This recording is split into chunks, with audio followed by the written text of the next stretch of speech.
Hello to all listener. Welcome to my video. Our topic is what is chemical bonding? And why atoms made bonds. Basically, atoms stick together to form substances. This is called chemical bonding.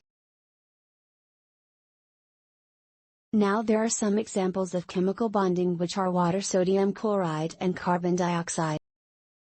Now this is the shape of a water molecule in which two hydrogen atoms and one oxygen atom combine through a line called bonds and form a water molecule.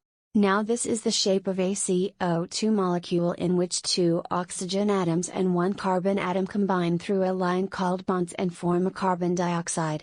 Now it's very interesting to know that. Why do atoms form bonds?